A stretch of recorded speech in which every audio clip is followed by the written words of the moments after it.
Welcome to Improved Practices and Transforming Lives through CQL Accreditation Tools. We're excited to have you here today. CQL has collaborated with more than 350 organizations and achieved CQL with those organizations. Hundreds of human service providers in the United States and internationally have designed and delivered quality management models through using CQL accreditation, including Tennessee IDD system, all North Dakota and South Dakota organizations. And in Canada, we started working with Canada in the early 90s, Ireland in 1997, and New Zealand in August of 2007.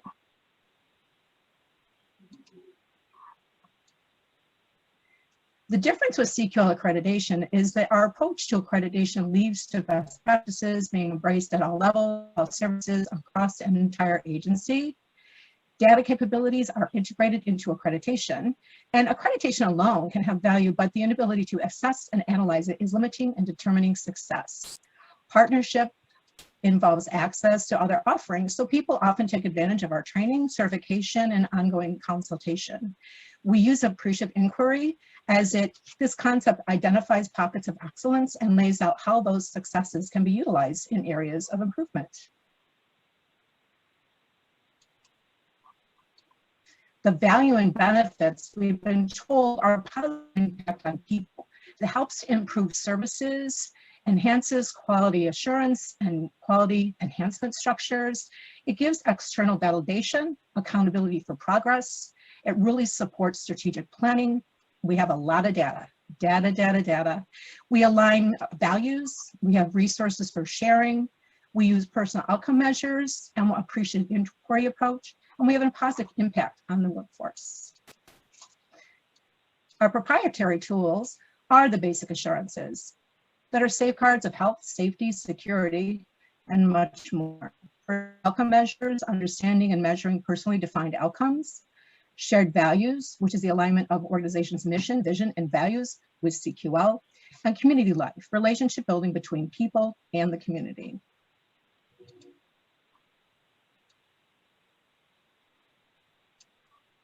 Kate. Thank you, Betsy.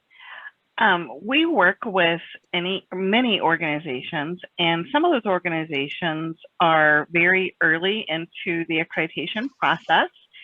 And one of those organizations is headed by Josh Wilson, who manages an independent case management entity. And they were very, very interested in the basic assurances, which is what we're going to talk about next. And we're going to talk about these basic assurances very quickly. It's just a brief overview. We have several webinars available on our website regarding each of the basic assurances, where it goes into each one much more in depth than we're going to do today. So we look at the basic assurances as being the non-negotiable things that an agency must have in place, the systems and practices. And we think of it as kind of like an FAA level of safety. So, you know, they have one level of safety and there's no compromise. So that's why we call them non-negotiable. And of course, if they don't meet those, then they become part of a business school case study, unfortunately. We take two different looks at quality, and we recognize that all efforts for quality are not equal. So we think the floor is in between quality assurance and quality enhancement. So the quality assurance pieces are compliance driven, regulation, laws, you know, maybe guidance on some things that the your local regulators may have you put in place. And once you meet those, you can really start looking at the quality enhancement pieces of your quality system. So next slide, please. So for the basic assurances, just very briefly, they are the essential and fundamental non-negotiable requirements for service and support providers. We recognize that some of the basic assurances aren't really that basic, and we'll get into that a little more, but the basic assurances were developed by talking to many, many stakeholders, including people receiving services, providers who provide those services, and other experts in the field. So what we look at are, we include all the areas of health, safety, and human security, and we look at them from both the person's perspective and the agency perspective. Next slide, please. And just to give you a brief overview of the structure of the basic assurances, the factors, we will discuss 10 of them, refer to the main topic area. So it may be best possible health. You know, we'll talk about that. That will be a factor. An indicator is the subtopic. And then there are 46 of those. And there are over 325 probes. And those are the kind of the digging really deep into each of the indicators, and they help support the validation of that indicator.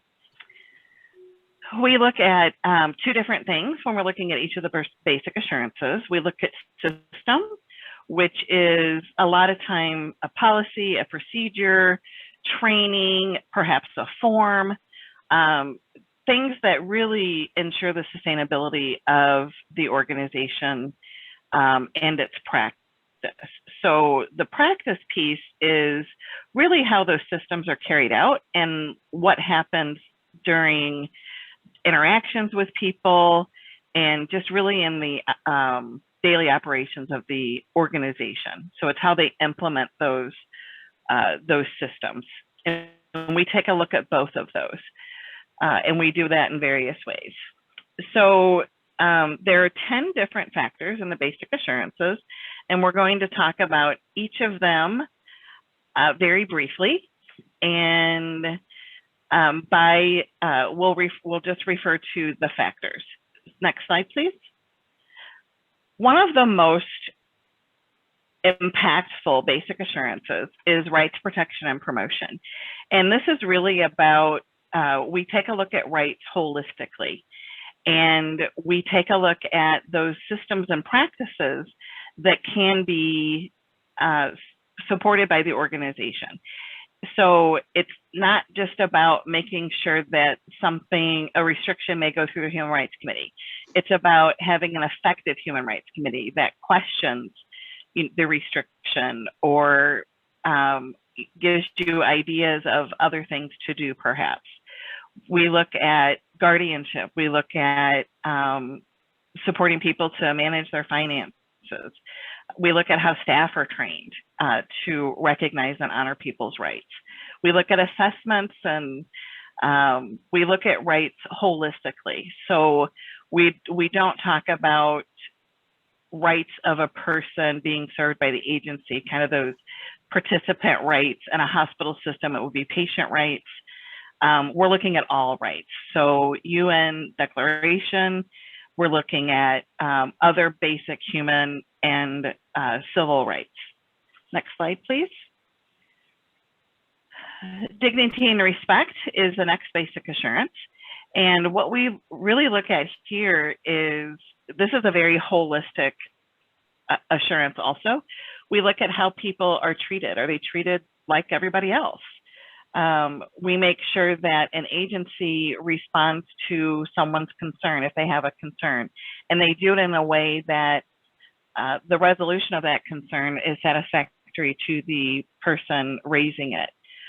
We want to ensure that people have privacy, and not just physical privacy, but do they have the space that they need to, have friends over and, visit with family members, things like that.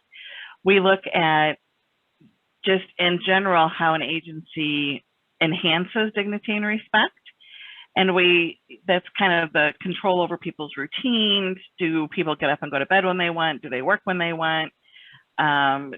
Things like that. We also look at meaningful work and activity choices. So are people living the lives that they want? So we look at what people are doing to ensure that they are living a meaningful life. Of course, we're going to share data with you because we are CQL.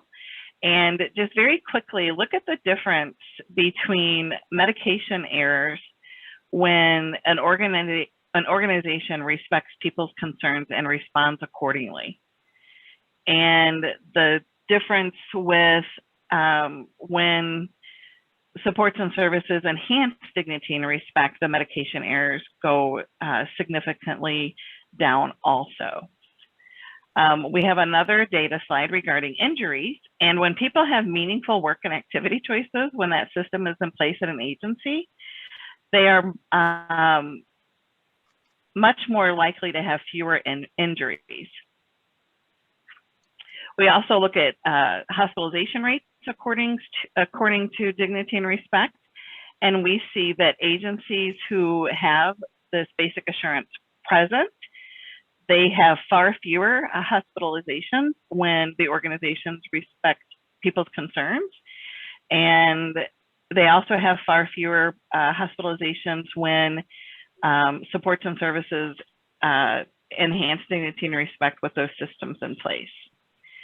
When people have meaningful work, they are much more likely to have fewer injuries, fewer hospitalizations. It's just about, or it's a little more than half actually, if that system is present. So next we'll talk about natural supports, and next slide please. And basically the natural supports are, the easiest way to explain it is those people who are families of birth or families of choice, long-term friendships, people who are not paid to provide support. So what we look at here is ensuring that the agency recognizes the importance of natural supports, but the existing ones and also the emerging ones, and that the person is supported to communicate with those people in their lives that they wish to, and that the organization also communicates with those people depending on what the person wants shared. And then of course, we want to make sure that the organization is supporting people to have contact with their natural supports as much or as little as they want. Next slide, please. This basic assurance is, the fourth one is around protection from abuse, neglect, mistreatment, and exploitation.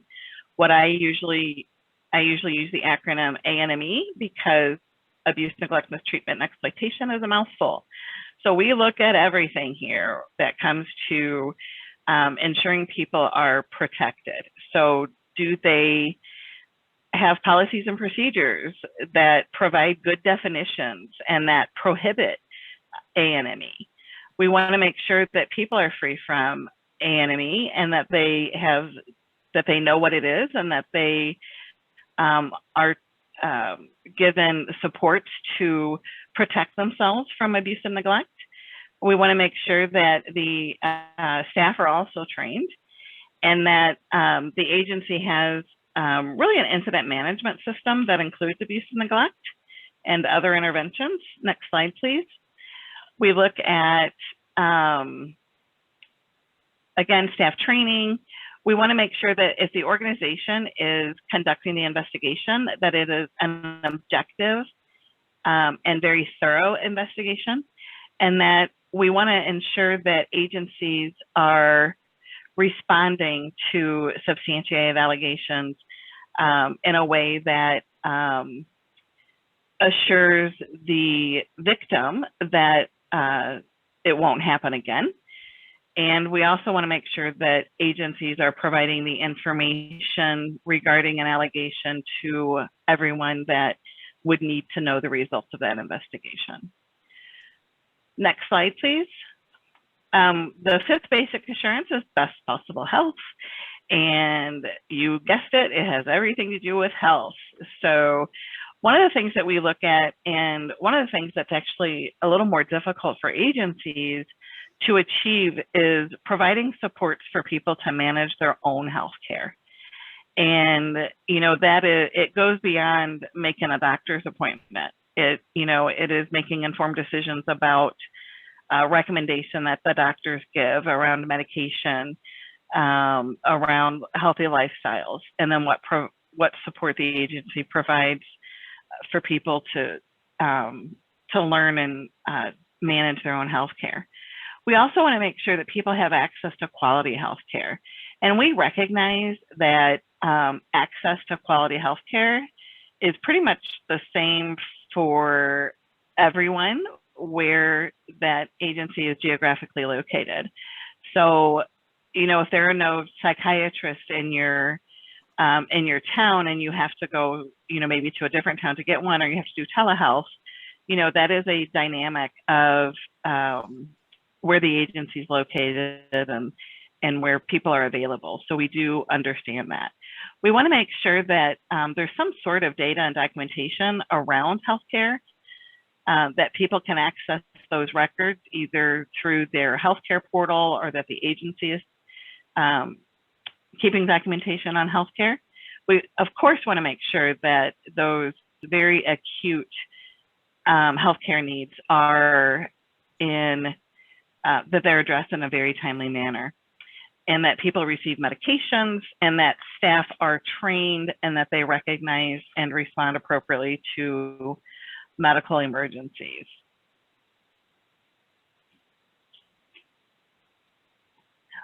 Next is safe environments. And here what we're looking at is the environments in which people receive services, where they recreate, where they work, things like that. We want to make sure that the organization provides individualized safety support. So it goes beyond just, you know, saying that someone needs support to evacuate. It is how you support that person to evacuate. We want to make sure that where people are spending their time, that environment is accessible, that it's a healthy and safe environment that also promotes independence. We also want to make sure that there are individualized emergency plans. So making sure that you know what kind of support I personally need if I am going for a walk late at night or something like that. And then, of course, we want to make sure that there are some routine inspections to ensure that areas are hazard-free. The next basic assurance is staff resources and supports. And this is about staff training. It's about recruitment. It's about retention. It's about, you know, ensuring that people receiving services have the teams that they want, that there are systems that really do promote retention and the consistency of staff that are providing the support to people. And then, of course, we really want to make sure that the agency staff feels like they are treated with dignity, respect, and fairness. So let's talk about some data, because we love data. So the annual number of emergency room visits is 40% lower when the organization implements an ongoing staff development program, which is fabulous. And it is the number of abuse and neglect incidents is 62% lower when an agency has an ongoing staff development program. And the rate of injuries is 61% lower when an agency has an ongoing staff development program. And the number of quote unquote challenging behavior events is 83% lower when organizations treat their employees with dignity, respect, and fairness.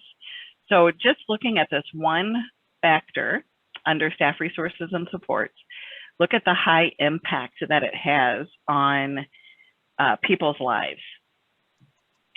So the next one is the basic assurance regarding positive services and supports.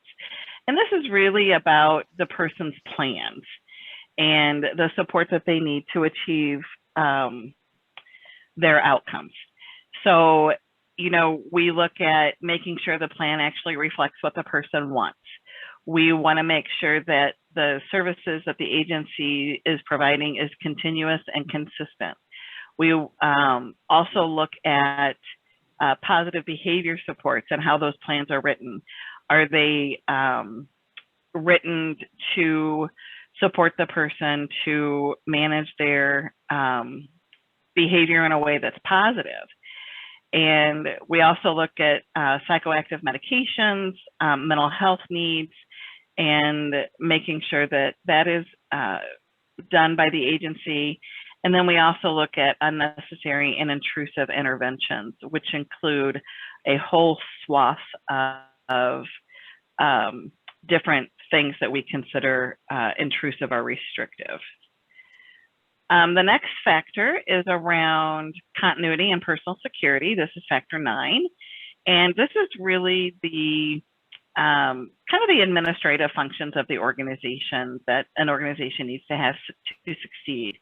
So we look at mission, vision, and values and make sure that those are really geared toward people achieving personal outcomes. Now notice here that we are not, we're talking about personal outcomes in a general way. We are not talking about them in our trademark personal outcome measurement tool. We also, of course, want to make sure that the organization has sound fiscal practices, that they support people to manage their money if they need it, and that the business, administrative, and other functions of the organization also promotes personal outcomes. It really makes my heart sing when I'm on an accreditation and the finance department understands what their role is and what their impact is on a person's life, and that, you know, the person who is you know, maybe supporting you to do other parts of your lives really have that impact. And then we have we also look at people's records under basic assurance number 9. And then we have basic assurance of system, and this is really about an integrated quality management system that brings all of these together, that you're monitoring each of the basic assurances, that you're looking at your data around those assurances, and that you're analyzing it and using it to move the organization forward along its quality journey. This is the one that I think agencies struggle most, where agencies struggle the most. So we have some webinars, some capstone articles, and things like that available. And just one more data slide. Well, it's not really a data slide. Well, it is, sorry. These are the basic assurances that are most likely not to be present. So if you look on the right-hand side, the ones that are more present, you'll see the ones that are really kind of harder for agencies to do. So the practice around best possible health and, excuse me, people managing their own healthcare. Ensuring that an agency is supporting people to make decisions as much as possible, things like that. So we actually update this data every couple of years as we have more basic assurances in our system.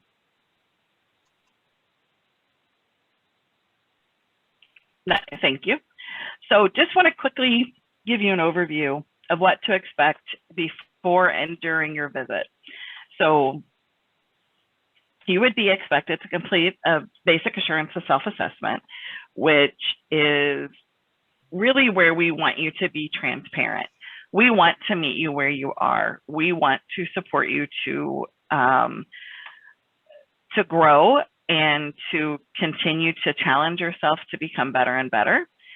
And so we really want you, when you're evaluating all your operations and really kind of being self-reflective, we want you to be transparent.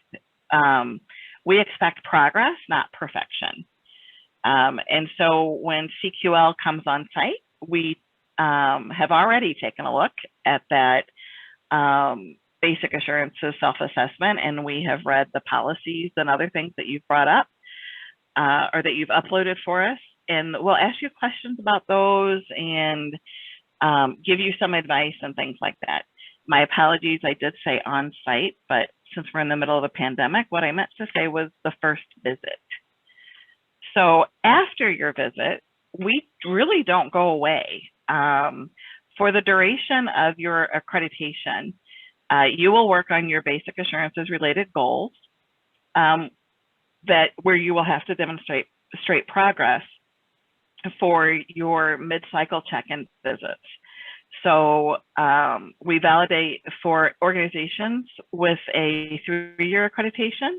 We validate those mid-cycle around the 12 to 18th month mark. For agencies with a 4-year accreditation, we validate or we check up on the progress twice at the 18 and 36 month. We'll continue to make recommendations. We'll listen to ideas. We'll support you in updating policies. We'll help you make connections to, other agencies who may be able to provide you with some ideas or things like that. And then, of course, we always are providing ongoing consultation. So, Betsy? Traditional planning only touched the surface of what mattered to people and created many faulty assumptions. The personal outcome measures gave this organization the opportunity to listen differently to people and learn many new things. So here are the personal outcome measures. The concepts really in personal outcome measures drive the content of all CQL's work. Choice and personal control in one's own life remains at the heart of quality of care. When you look at this slide, we talk about quality from process versus outcomes. So for example, you'll see in process, you focus on program standards. In outcomes, you focus on person supported. And for example, in process, a person is assigned to a program, whereas in outcome-based, its program is designed for the person. It's really all about learning. To share what you've learned is key in the planning process.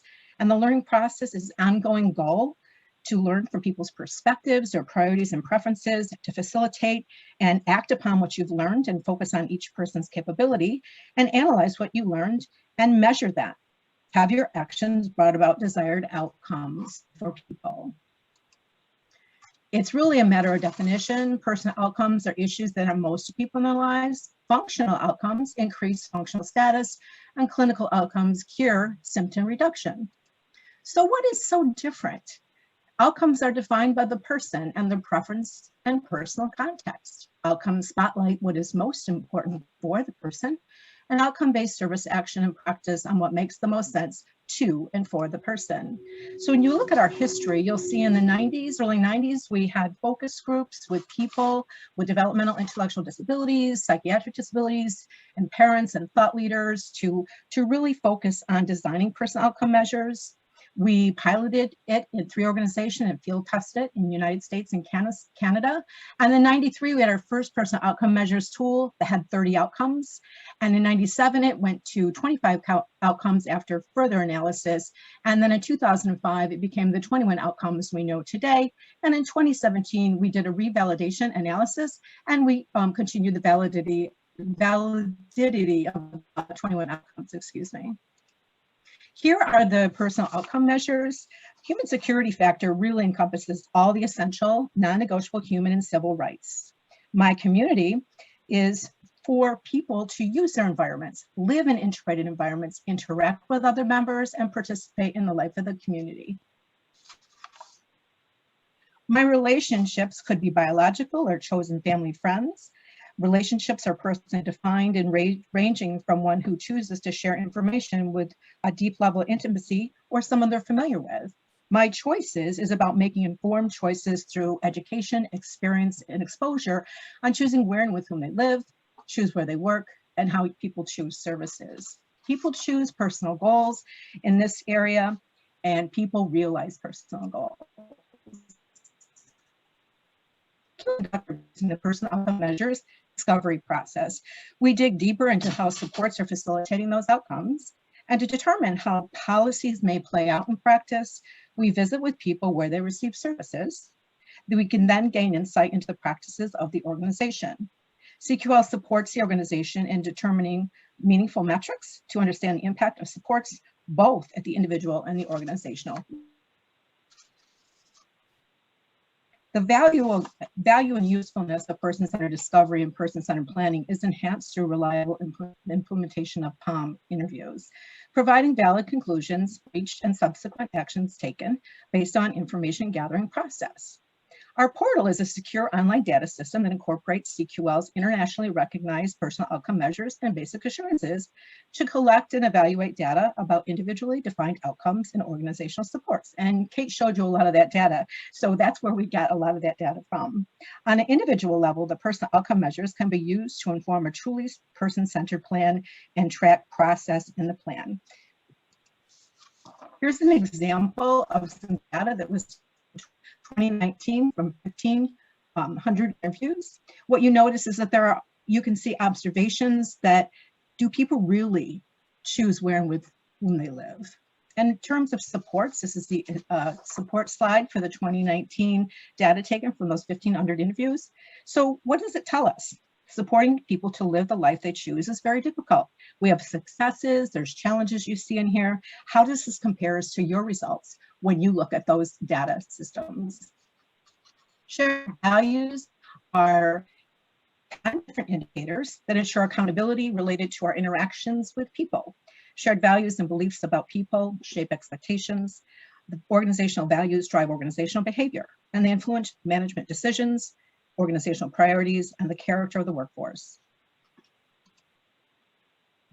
Community life, a place of quality. The three factors that make up community life are quality of community life data and information and analysis, organizational role, community life initiatives. In emphasizing social capital and quality of life, these community life measures underline CQL's belief that we can only define quality in the context of community. We cannot focus solely on support or provider organizations, the informal network of friends and supporters, or the larger state or federal government. I kind of understand the formal recognition of an organization for attaining a specified set of standards, often viewed as merely passing a test. I wonder if there's a school of unlearning here. CQL's accreditation approach is more about being on a journey toward ongoing organizational transformation. Person-centered practices, this is a process. It's not focused on paper, it's focused on people. And along with reviewing policies and procedures, CQL uses internationally recognized tools to ensure that policies are playing out in supports, and more importantly, in people's lives. CQL accreditation is not a deficiency-driven process. We work with organizations to improve supports by applying areas of excellence. We help leverage the strongest aspects of your agency for services where growth is needed. And our quality enhancement specialists have diverse areas of expertise and work with hundreds of organizations across the globe. Quality really is everyone's responsibility. Community Support Services was looking for an accreditation process that would be supportive rather than punitive, with a partnership that will provide guidance and resources. I'm excited to welcome Leslie Long, who began her work as the CEO of the Arc of Cape May County nearly 3 years ago. Leslie has over 30 years experience working with communities around the country, leading individuals with intellectual and developmental disabilities and their families into current future services across residential, employment, and community living supports. Leslie, welcome. Thank you, Betsy. I really am excited to be part of this process and talking about the CQL process and our journey, because it was such a great experience that to share that with anybody that's considering it or going through it is just my pleasure. Next slide. We're going to see if our video can play out.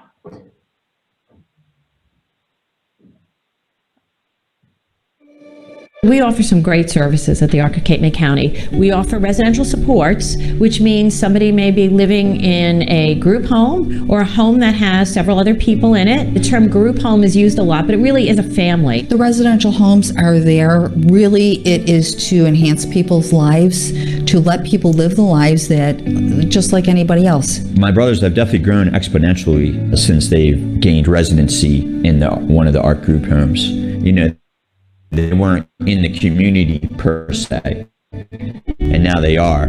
Since Joseph has been living in the group home, he brings his dishes to the sink. He helps with laundry. And these were things that I had tried to work on at home, but I think he realizes at the group home that this is his job there. It brings so much joy to me to see the interaction and the growth in their lives and helping them become more independent. I lived here for 11 years. I love it. I get to come in and make a difference every single day. I get to engage with these amazing human beings here, and there's nothing I'd rather do. It's nice and clean, and I have nice people to talk to. The people in the neighborhood have been open arms and grateful. My neighbors are nice. Our homes are homes that you would want to live in, that you would want your neighbors to be. If a group home were moving into a community, I would want that community to know that you're about to really receive a gift. We have peace of mind that our families are properly cared for. Thank you very much. Thank you. I'm so glad the video worked, because I think in order to understand the Arc of Cape May, you really need to see the people that we support and the staff that we have, because and hearing from the families. I mean, that's really who we are. And as it indicates, you know, that our commitment is to enhancing the quality of life of individuals with developmental disabilities and ensuring that there's a lifetime of dignity and partnership and community inclusion. So the CQL process was a natural alignment with us. Next. So as it talked a little bit about in the video, but we provide residential supports, and you saw some of the homes. We are in the process of purchasing newer homes. We have about 15 homes, but some of the homes have steps. So we've learned, not only through the CQL process, but our own process, that we want people to be able to age in place and have accessibility to every room in the house. So we're in the midst of really enhancing and getting new homes. We have a day program, and as you can see, somebody is watching a virtual day program. So during this pandemic, we went to virtual, and it was really engaging for some individuals. Some, you know, would rather, of course, be with each other and be out in the community, which we are now doing. We started yesterday or Monday, I believe, but we did do virtual during the pandemic, so people continued their community engagement. We do a lot of supported employment. We have a grant now, second year of a grant, to really bring employment inclusion into the community. So Cape May is very rural, very tourist. So all the employers have to sort of work together and understand the value of hiring and retaining people with developmental disabilities as employees. So we're working together as a county on that. And a lot of advocacy. We ensure that there's a lot of advocacy efforts, focus groups, discussions, whether it's you know, on committees or on the board. We really value the advocacy community and really listen to all their perspectives. Next.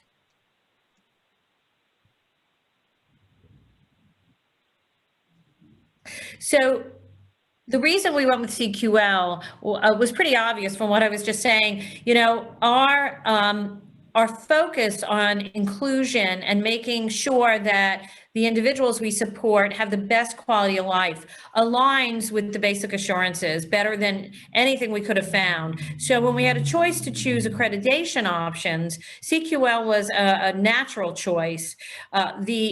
incredible work they did, and they showed that in one of the slides, but the incredible work that was done to collect what the basic assurances should be looking at and the PALM surveys. To me, as a professional in the field for 30 years, I was really blown away by how well they had engaged the community, how aligned their assurances were with CMS. So for me as a provider, that's a real important part of the accreditation process. Not only are we looking at ourselves and our quality and hearing it from the people we support and somebody objective, but it's aligned with our funding sources and what they're looking for. And that's an incredibly important and valuable alignment that CQL brings. So that's one of the reasons, besides all the other factors that they help us look at. Next slide.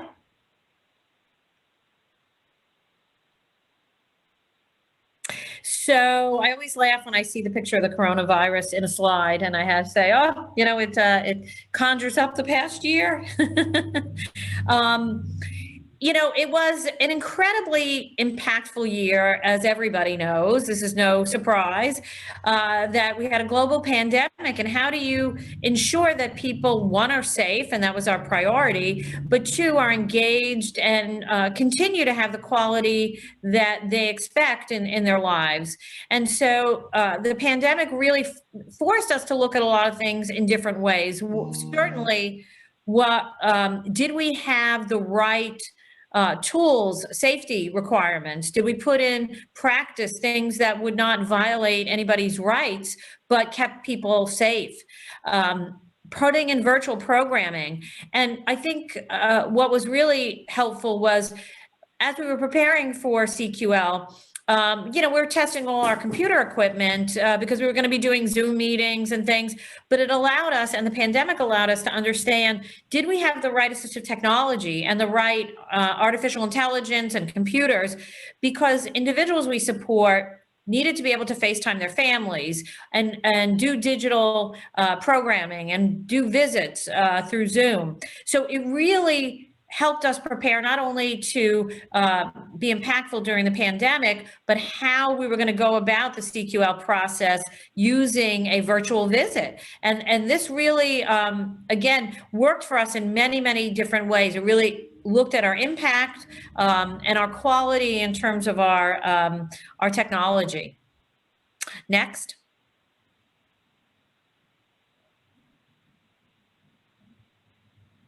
So again, you know, I don't believe it's so much preparing for accreditation, but living accreditation. We feel really strongly that in order to prepare for accreditation, you have to live it, because you can't prepare weeks before or months before and just get through it. CQL is a different process. It really tests who you are and where your values are as an agency. So it's not about dotting I's and crossing T's, which anybody can do and prepare ahead of time. It was about, are we really walking the walk? Are we doing what we say we're doing? Do the individuals we support feel that? And so, you know, yes, we prepared by looking at the factors, and the executive management team were assigned different factors and ensuring that data was collected, ensuring that we had the information ready for the CQL team so they could get the information they needed. But the leadership really wanted to ensure that we were living and breathing the CQL model and that it was part of our daily lives. And I think we did a decent job of doing that. Next.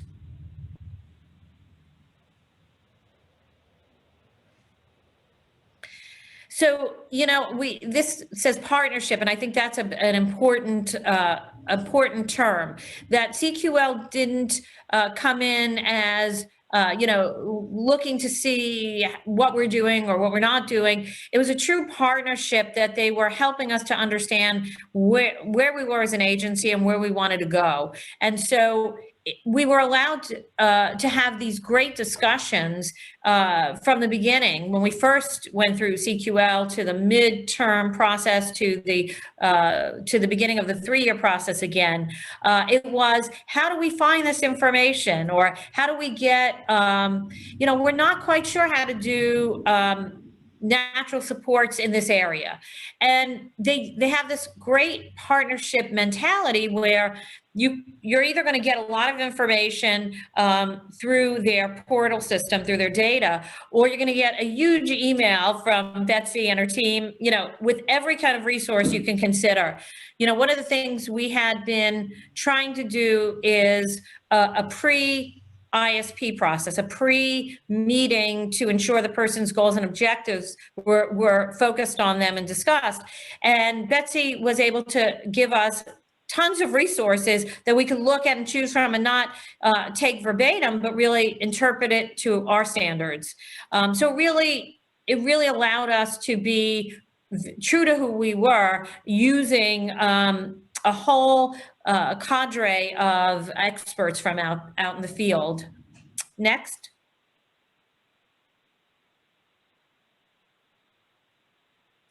And you know, the virtual visit, everybody is, I think, used to virtual meetings and things. So we weren't that afraid of what a virtual visit would mean. But again, it did force us to check our technology. And in some cases, we had a home that maybe the technology wasn't advanced enough, and that made us change the technology.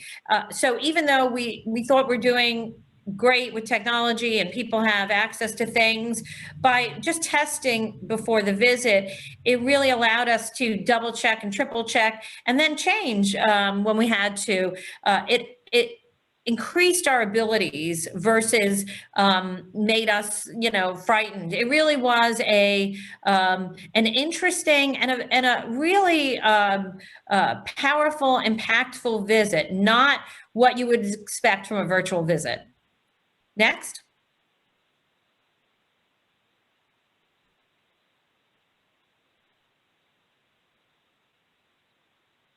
Next slide. So what did we learn? And, you know, I love the light bulb, because I think it is sometimes the light bulb. And when you've been in the field for a long time, you think you've seen and done everything, or you know everything. But when you really test who's getting the information, you find out that, you know, sometimes it really falls through.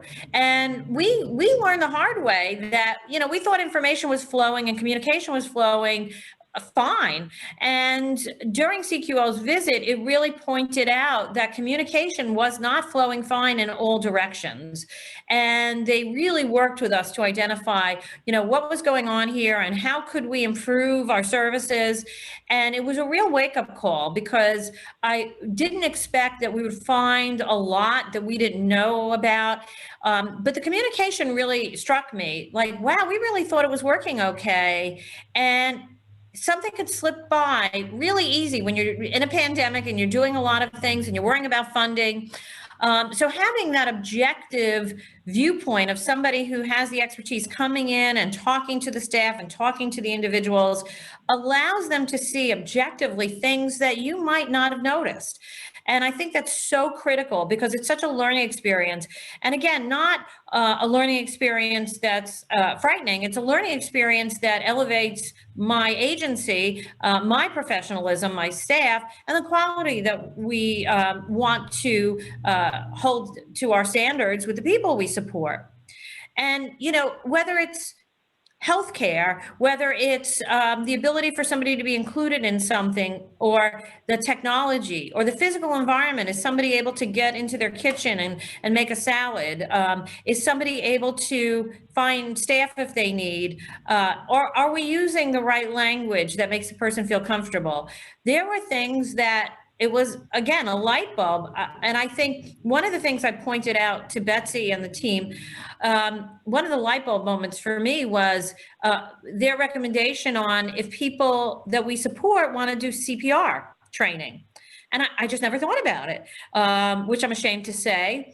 Why wouldn't somebody want CPR training? If they can get it and they want it, they may be able to save somebody's life, or if a staff person goes down, or another individual. So it just was, oh my God, that's right. Of course, we all go through CPR. Why wouldn't somebody want to go through CPR? So those are the kind of light bulb moments that I think CQL presents that, to me, are invaluable. Next.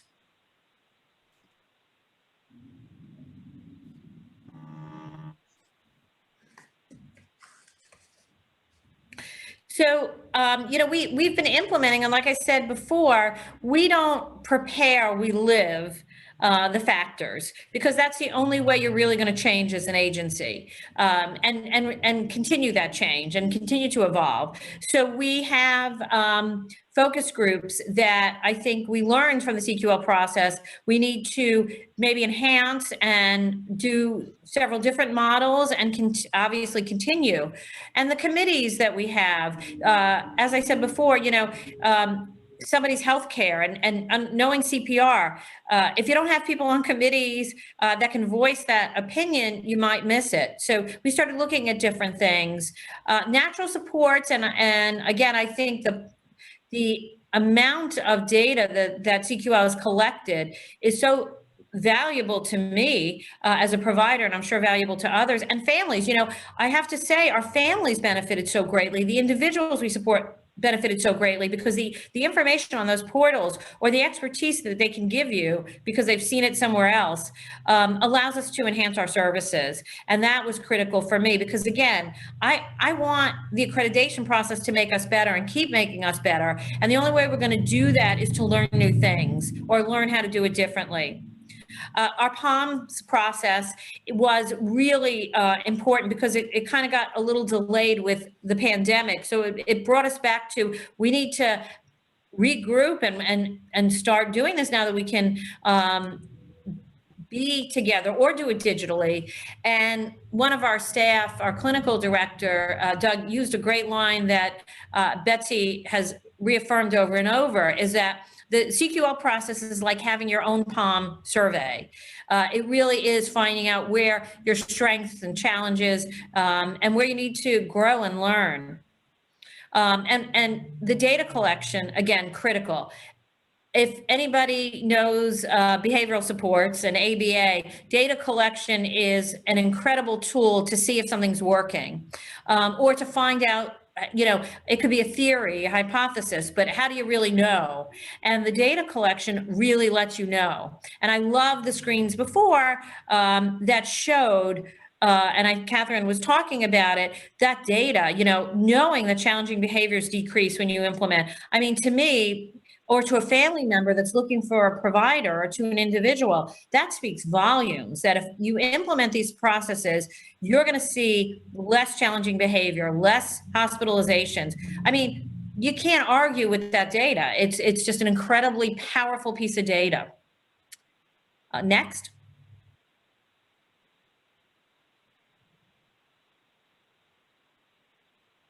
And that's us at Cold Spring Harbor for an outing we did a while ago in one of the historic Cold Spring Harbors. But I really do want to thank Betsy and Catherine and Seth. This was an incredible opportunity for me as a professional, but for the staff and the individuals. And everybody learned in the process, and we enjoyed it, and had to look at some tough stuff that we had to really change. But it was an impactful process. So it wasn't, again, accreditation, you're just going for accreditation. This was a model to live and breathe, and it comes from the vetting of years of people and focus groups and policies that make people's lives better. So I just thank you so much for everything that they brought to us and continue to bring to us. And I am honored to be able to pass that information along to you today. So thank you. Thank you, Leslie, so much. We are going to go forward with the webinar as we're running short on time. We want to remind you that it's a holistic transformation, data analysis, and an ongoing partnership. It's an organizational transformation process and a culture shift, and the aggregate data is used to assess organizational process and help set strategic goals for improvement. Data is so important. We're going to be doing another webinar in July about data, and so we'll start this slide off at that and in that webinar, and that will take place on the 14th of July. And that data and accreditation preparation is on 9/22/21, and we have another virtual accreditation that we're not sure where we're going to say. So there was a lot to cover and we don't have time for questions, but please email us with those questions and let us know how things are going. We just had so much information to share with you. And honestly, it was a really great opportunity to not only talk about the accreditation process and what's involved in that, but to share the data and also share information from an organization who we just worked with recently through accreditation. Leslie, you did a great job. Thank you so much. Connect with us through Facebook and eCommunity, and contact us if you need it through our emails. And there's my email, Catherine's and Leslie's. So thank you all very much. Have a great day and thanks for hopping on.